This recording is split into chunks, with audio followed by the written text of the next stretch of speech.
Hey, everybody. Welcome back to the Self Leadership Lab.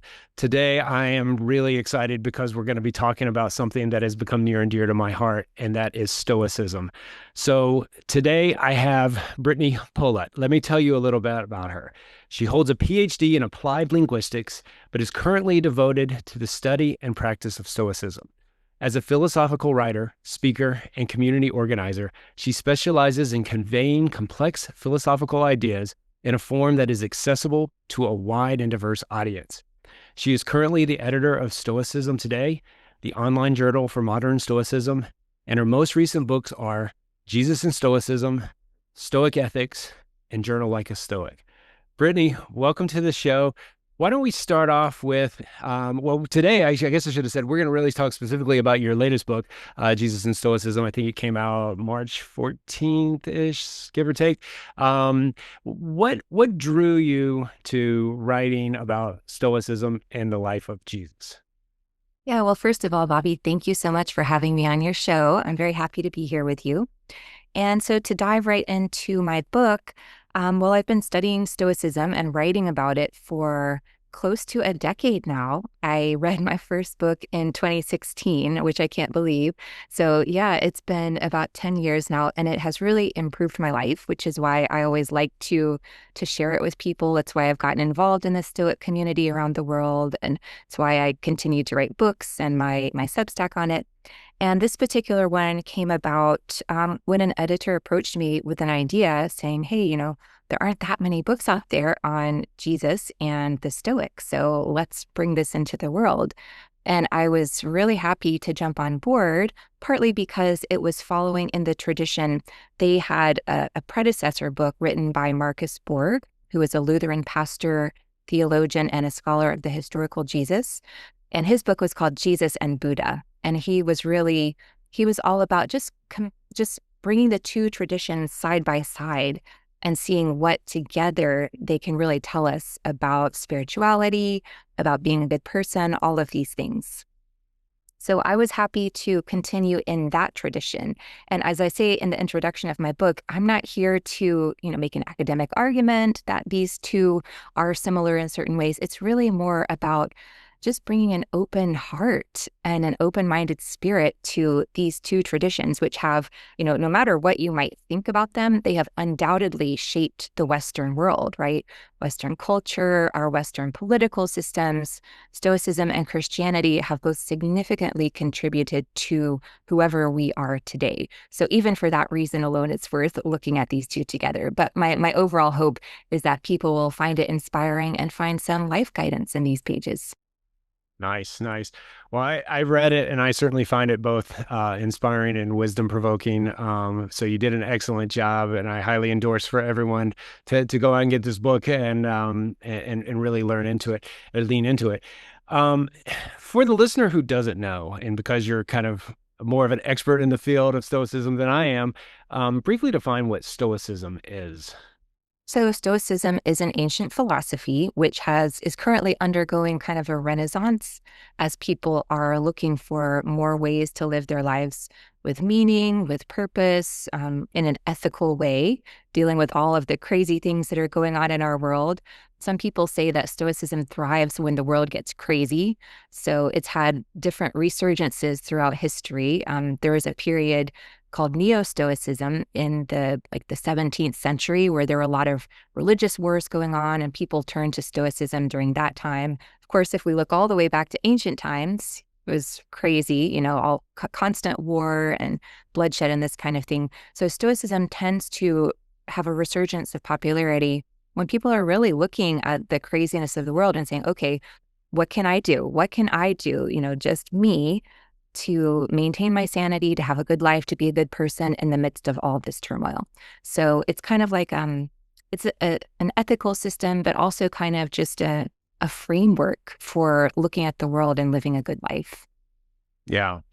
And in comparison to the life of Christ, what's the biggest similarity you see? Because you got the philosophy and then you've got kind of a spiritual religion. But I mean, I guess I would make the argument that Christianity could also be a philosophy as well. Um, where did you see the similarities as you did your research and formulated this book?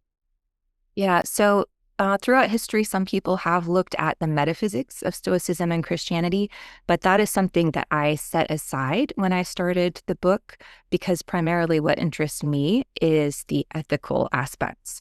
So, in this book, I don't really go into a comparison or a parallelism of metaphysics, but focusing on the ethical side, we can see that both Christianity and Stoicism, and particularly the example of Christ within Christianity, it's about ethical perfection. It's about your inner moral, your inner spirituality, your inner psychology.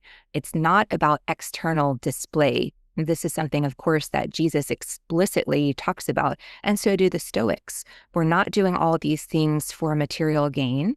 We're not doing it for social status or material abundance. It's inner spiritual abundance that makes a good life, and that should be our guidepost.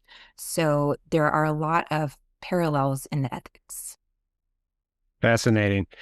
What do you think most Christians misunderstand about Stoic philosophy and Stoicism? Mm. Well, one thing I've noticed from talking with a lot of my Christian family and friends is that a lot of people think you cannot be a Christian and a Stoic at the same time. I think because of there were some ancient Stoic metaphysical commitments that some people think you have to maintain today in order to be a Stoic. And I would disagree with that. I would say that from an ethical perspective and just from a worldview of, appreciating your life and trying to draw closer to the truth in the world, I would say that Christians can be Stoics and Stoics can be Christians. Not everyone will be, of course, but I do not see it as incompatible. And in fact, looking back throughout history, many famous Christians, whether you're talking about Martin Luther or Calvin or Augustine, all of these people have studied the Stoics and have actually drawn on Stoicism and incorporated Stoic ideas into their theology. So I would say that throughout history, for the most part, they've been seen as, Stoicism has been seen as a resource for Christians to draw on. What are a few of those metaphysical things that you were talking about? Because this is for my edification, because I've never heard that before. What would some of those be, or an example of that?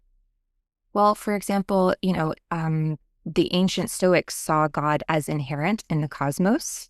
Mm. So it was in the form of a divine breath. So they used the Greek term pneuma, which is like breath. So a lot of times it's translated as breath. So you had the physical cosmos infused throughout with this divine spirit, energy, breath, whatever you want to call it. But no kind of transcendent God like is present in Christianity and the monotheistic religions. So, if you wanted to go back to the ancient Stoic conception of divinity, that would be different from the Christian conception of divinity. But again, a lot of people are able to say, well, if you set that aside, ethics doesn't depend on that conception of divinity. So we're able to draw from this really excellent array of what the Stoics said about living a good life and being a good person. And, as I mentioned, a lot of really influential Christians throughout history have done that. Yeah. In my study of Stoicism over the past year, I've seen some of that. I didn't recognize it like you described it. So thanks for that. But I often wonder if it was just because, Christianity as we know it today was just beginning, and really because it happened in other places of the world and there wasn't that much. I just wonder if it's like their observations and like had it kind of come after the fact, which I know a lot of it did, right? I mean, a lot of Stoicism, like Aurelius, was after the time of Christ, I believe. Correct me if I'm wrong, but I think it's just kind of the time and the place and the observations, and they're using words that they use. That's the way I see it, but I always try to give people the benefit of the doubt to the way they think, because obviously I only know how one person thinks, and that's myself, and that's my personal perspective on it. Did you find anything, or do you have any evidence or to contradict or support what I'm thinking? Yeah, well, I mean, looking at the timeline, it's interesting because at the time of Christ, Stoicism, obviously we're talking about the Roman Empire here, which did include, the area where, like Israel. And at that time, Stoicism was probably the predominant philosophy. I think a lot of people would agree. There were other philosophies as well. Neoplatonism was growing in popularity at that time, but most scholars would say that Stoicism was the preeminent philosophy among the educated Greco-Romans at that time. And so it was kind of in the air, you might say. So kind of like anybody today who's talking about technology, for example, you can't talk about technology without talking about computers or AI. It would be like a meaningless conversation. Our point of reference today for technology is computers. Or if you're talking about government, you would have to be talking about democracy in some form. Even for people who don't like computers or who don't like democracy or whatever, that's your point of reference. You have to talk about those. And so in the same way, anybody at that time who was interested in ethical concepts or in spirituality and inner perfection, you would have to kind of draw on Stoic ideas. So some scholars have looked at, for example, the Gospels or the Pauline letters and said, okay, so we can see Paul was actually drawing on some Stoic ideas when he's talking to the early Christian communities. Yeah. So in this way, Stoicism was kind of drawn into, or, I'm going by what other scholars say. I am not a scholar of this period myself, so I'm just doing my research here. But there is quite a persuasive argument that a lot of Stoicism found its way into the Gospels and the Pauline letters. So, you can read the research and decide that. But in any case, it's quite clear that Stoicism was probably a formative influence on early Christian ethics. Yeah. Yeah. No, I think you're right on that. And I haven't done nearly the research that you've done on this, but it does. And like you said, you mentioned the Apostle Paul, and he's very aligned. In fact, so there's a lot of writings in the Bible itself that, and I know you focused on just Christ for this book, but where he does talk to the Stoics or incorporate those Stoic ideas to get it in there. And I think that's the cool thing about Stoicism and Christianity, the blend, is because it doesn't have to be this or that. It can be both. And for those who are on the fence or whatever, it's yeah, I get it. It's kind of a tricky, because I grew up in a traditional Southern Baptist kind of upbringing, and like Stoicism would only be thrown out, like, the whole cosmos idea or anything like that. And I think that the way my thinking has evolved over time, and I definitely see them as parallels, and they both feed each other. And there's a lot of goodness in both. In fact, I think I mentioned to you before the call, I mean, a lot of times people in Christianity see the ideal of Christianity, so it's unattainable, right? It's so hard to do it that then they live their lives in either fear or regret or whatever. And I think blending the Stoicism about looking at today and what you can do, have your standards, have your ethics, have the way you want to operate your life, but don't be overwhelmed with the bigger picture. Just be overwhelmed with the moment in time. Which I know for me personally, that's a lesson I needed to learn. And I'm probably more apt in biblical knowledge than I am by Stoicism by any means. So that's certainly cool. Let's follow up from the Stoic side. What did you find the biggest misunderstanding of Jesus was from the Stoics' perspective? You mean among contemporary Stoics? Yeah, contemporary Stoics. Yeah. Sorry. I don't know. It's tricky because I feel like even people who, don't claim to be Christian or who don't follow Christianity in their lives, we're all culturally Christian. If you grow up in the West, we all have grown up with these, with a certain level of familiarity with the biblical stories and, in a way, the idea that virtue is associated with Christianity. So maybe I would say one common misperception is that in order to be virtuous, you have to be religious. And this is something that Stoicism directly speaks to, that virtue is not a requirement, or let's say that belief in God is not a requirement for virtue. Let's put it that way. So I think that is one common misperception. And Stoicism can help us to, it helps us to kind of separate the beliefs in divinity from the just being a good person. if you follow the example of Christ, then obviously you will be trying to be a good person in the way that Christ was. You're trying to emulate his goodness. But it's not necessarily a requirement. So I think for everybody to recognize that you can be a good person while holding different theological beliefs, I think that's challenging for some people. But the example of Stoicism and Christianity together can really draw this out for us. Yeah, yeah, very well put. Very interesting. So, kind of an area. I don't know if I'm going too far in asking you this because you're not an expert on the Christianity part, but this is the self-leadership lab, and the self-leadership theory is you have to lead yourself before you can lead others. The most simple way to do it, I've redefined it as you need to govern your inner world so you can then govern your external world, and so I think that's kind of very stoic in that way, where you don't seek the external rewards; it's all internal.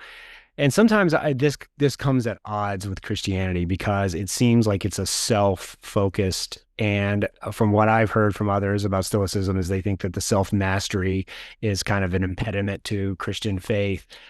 I personally don't believe that you can serve others until you do serve yourself. I mean, if I look at the life of Christ and, he took time to rest, he took time to pray, he took time to take care of his body. Even one of the famous stories of his best friend Lazarus passing, and, he waited 3 days before going to him because who knows why, but, I just assume he needed the rest. And, that's how so he took care of himself. Jesus took care of himself. So he was then able to take care of others.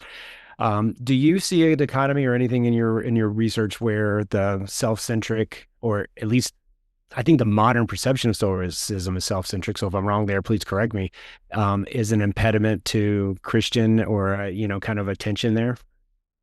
Yeah, that's an interesting question. First of all, I would say this is actually a common modern complaint about ancient ethics, that it is ego-centered. There are scholars, one of my favorite scholars is Julia Annis, who has written a book called The Morality of Happiness. So if you wanted to do a deep dive into that, I would highly recommend her work. But she's looked at this complaint that's been leveled against ancient ethics, saying, well, if you want to be happy, you need to be a good person, or excuse me, or what is the relationship between happiness and morality? And so what she finds is that the ancients said morality is not about a should. It's not somebody standing there shaking their finger at you saying, now, you need to do this. It's if you want to live a flourishing and good life, then you need to be a good person. So it's not a question of the is-ought gap, like a lot of contemporary philosophers think of it, saying, well, how do we go from you should do this, to it's more a question of if you want to live a good life, you need to be a good person. It's not that someone's telling you to, it's your own personal desire to live as a fully developed, a fully expressed human. Obviously, spirituality fits into this as well.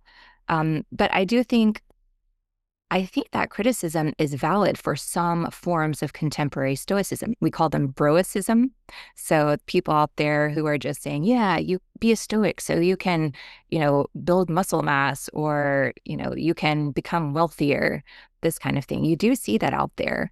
And obviously, this is a corruption of Stoicism. The ancient Stoics would be turning over in their graves. That's not what it is about at all. So I think maybe some people are looking at this form of Broicism and saying, oh, well, if that's what Stoicism is, I don't want any part of that.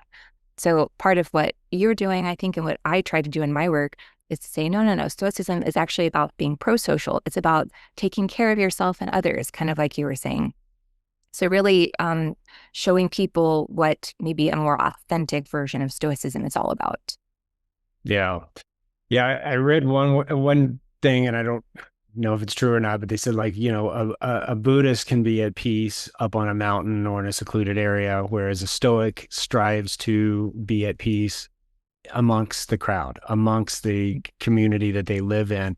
And that really resonated with me because so much, like you said, you think it's an either or, but I think that they lived it. And you look, I mean, you had the Roman emperor that was a Stoic, and then you had, Stoics that were in complete poverty and didn't have a penny to their name, but it wasn't really about the self to promote the self. In either case, they were both living to fulfill themselves so they could be fulfilled. And then I think fulfill others through either teaching or example or whatever. So yeah, I never heard of Broicism before. And I can see the parallel since you laid it out. But at the same time, I think you're right. I don't think that that is a right characterization of either Christianity or Stoicism in this case.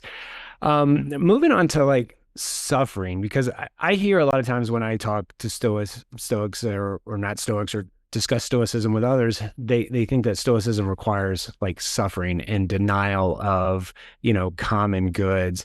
Can you address this idea?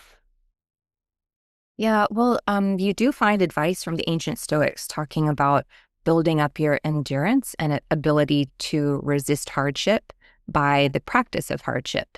So, you have people like Musonius Rufus, who was actually the teacher of Epictetus. He's not really that well known today, but in his day, he was a very, very well known and respected Stoic.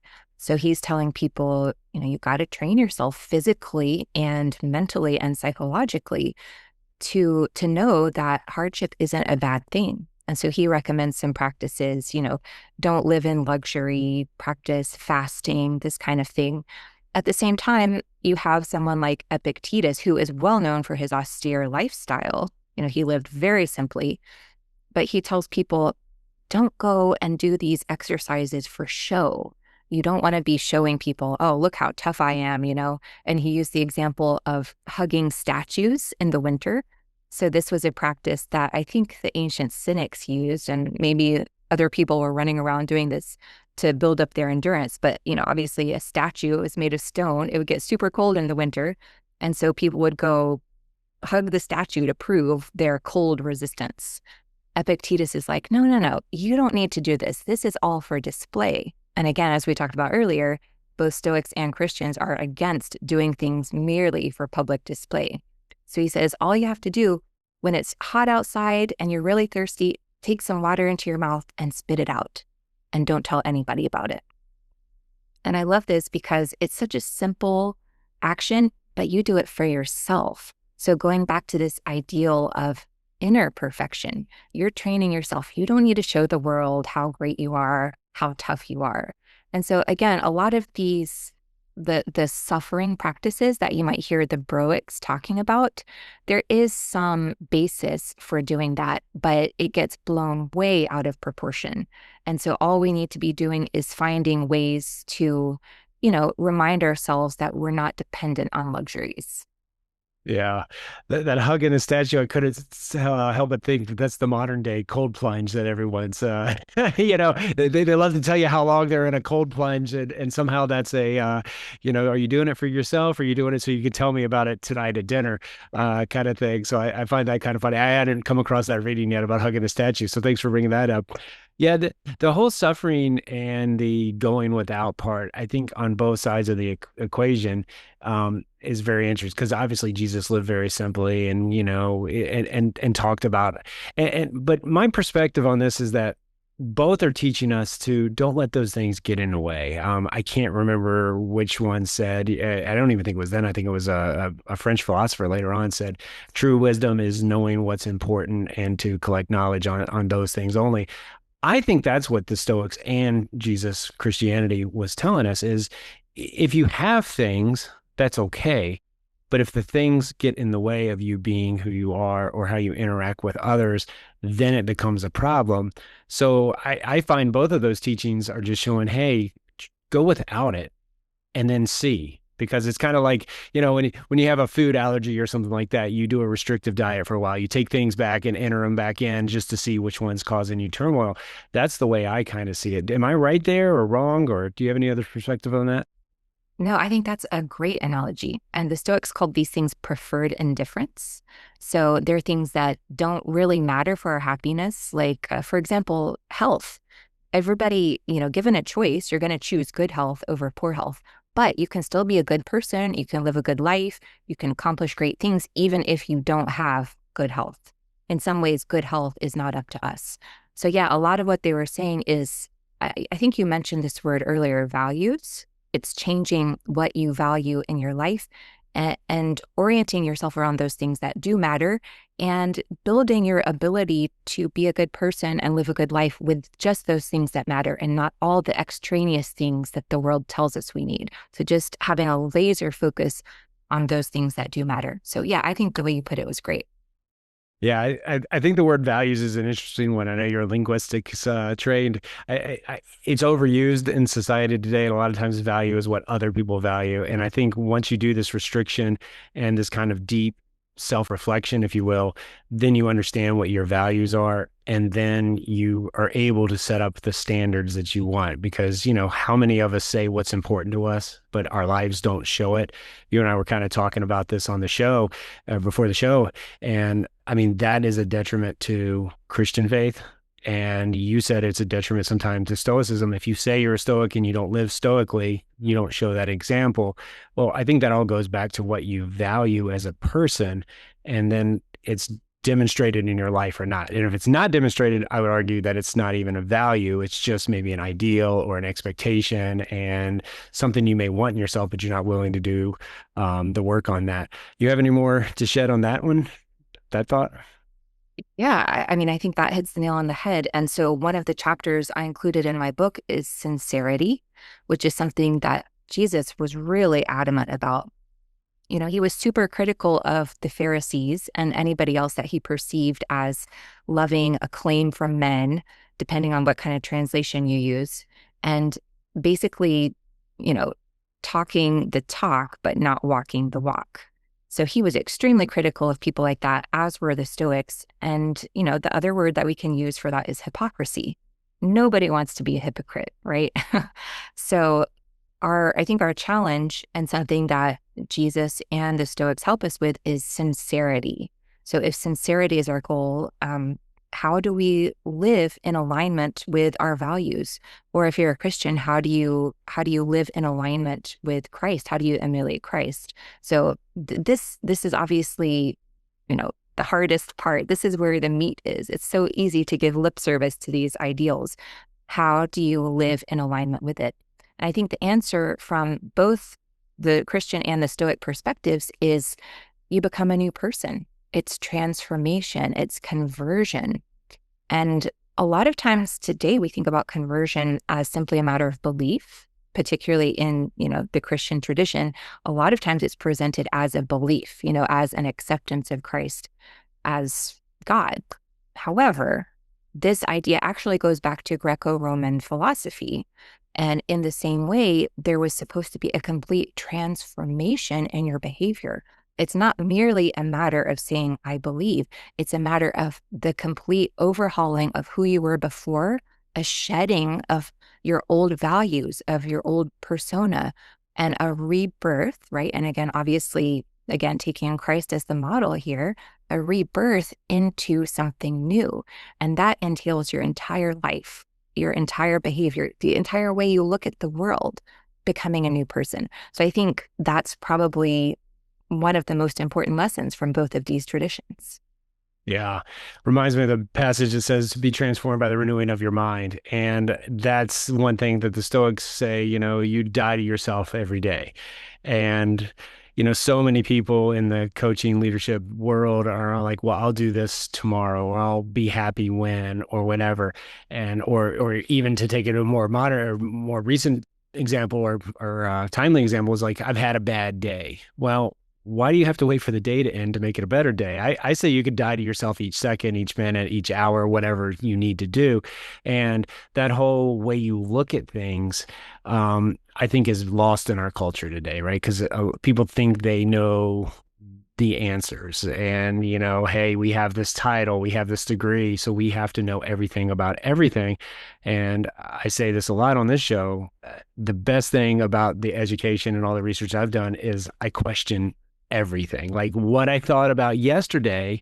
And that's why I think this is so timely, your book, because like we discussed, the misconceptions about Stoicism throughout time, the misconceptions about Christianity throughout time.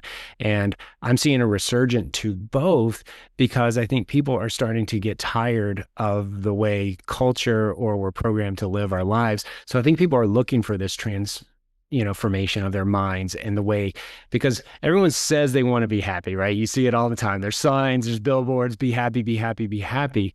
But I believe you can only be happy when you tap into your inner thoughts and really start challenging yourself versus challenging what happens to you, which I think is very Stoic, but I'm going to yield to you because you're more on it than me. No, I mean, that is spot on. And I think happiness in our culture is kind of thought to be just a feeling, something that happens to you from the outside. Like if you're eating an ice cream, you feel happy, right? So we have this very superficial and conditional definition of happiness. Whereas if you go back to the ancient Greco-Roman ideal of happiness, it was eudaimonia, which translates as having a good spirit.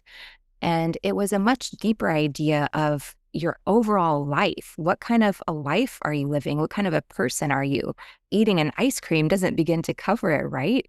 It's, are you the kind of person who can rise to the occasion?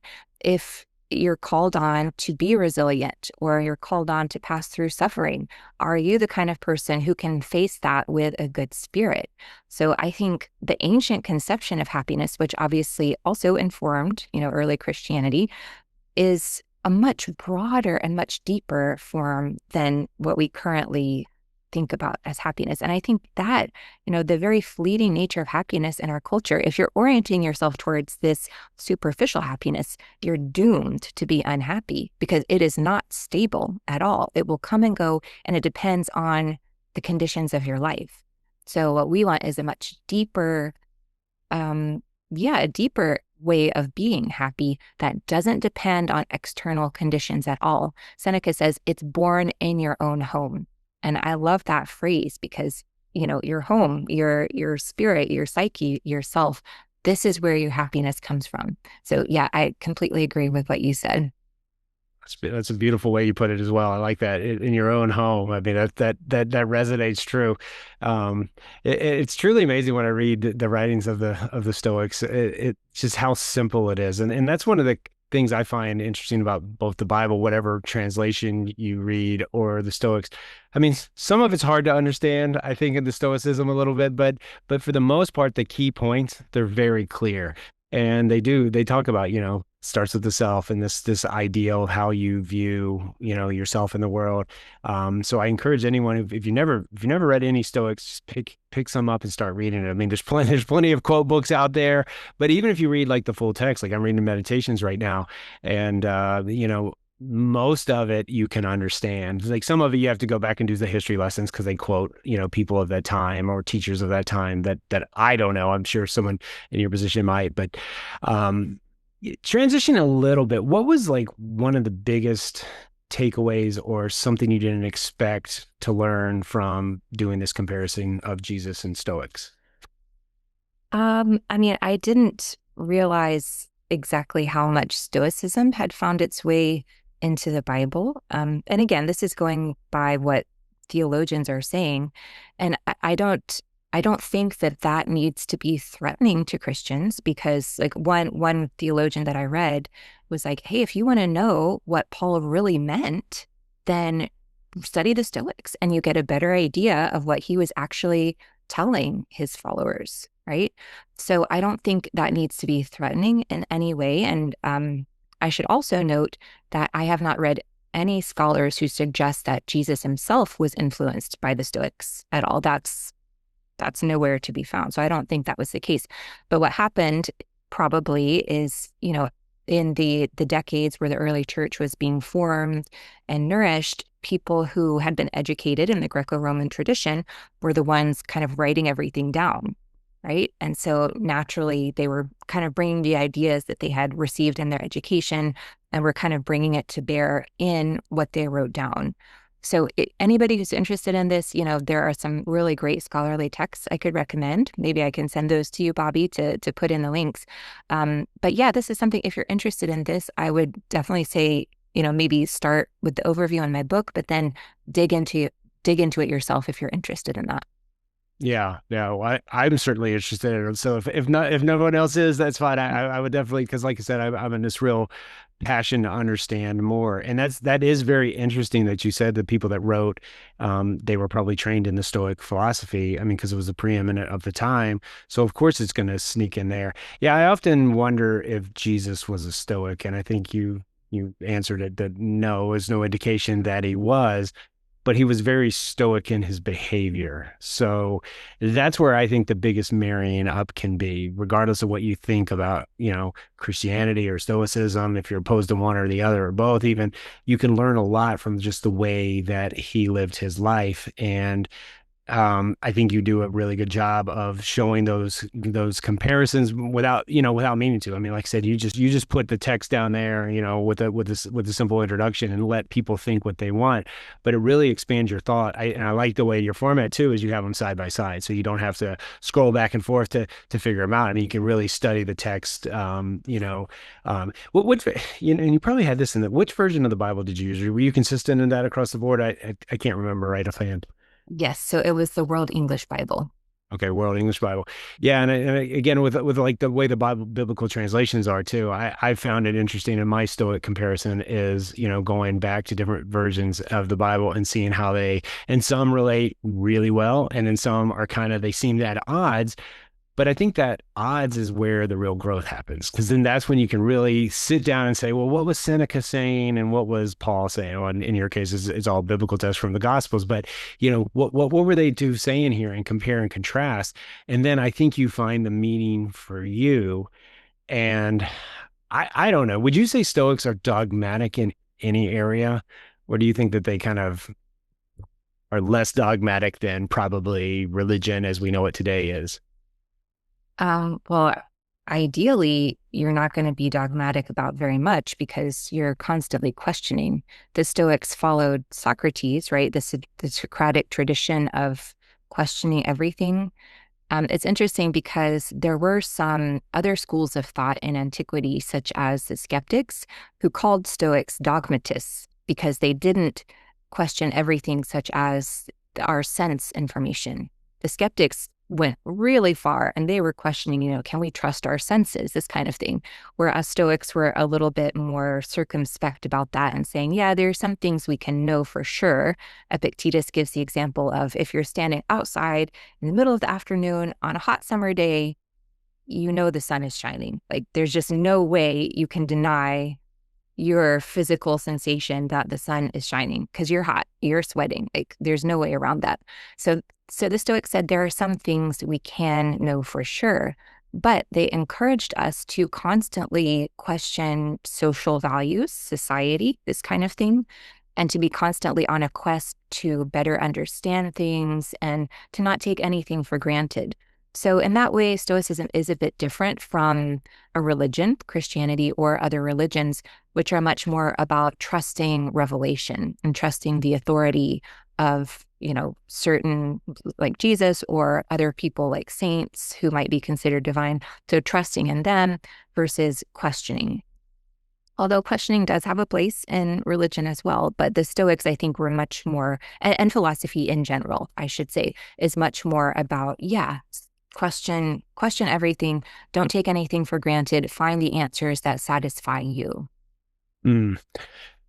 Yeah, that got me thinking about it a lot. I mean, I know with Christianity, you have the dogma of the belief, whatever it is, if you're Catholic or Baptist, Protestant, or what you name it.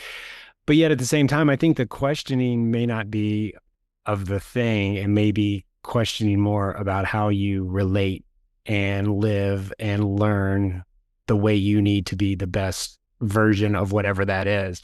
I know that's kind of a long-winded way of saying it. And that's what I found most refreshing about Stoicism is it forced me to slow down even further and really contemplate and be aware of how I intertwine with my beliefs, with others, with even the example you said about standing outside and the sun is shining, but like whether you're hot or not, or whether it's hot or not, who am I to say? Only for myself, because I'm a cold-natured person. So sometimes in the summer up here in Northern Virginia, people are outside sweating like crazy.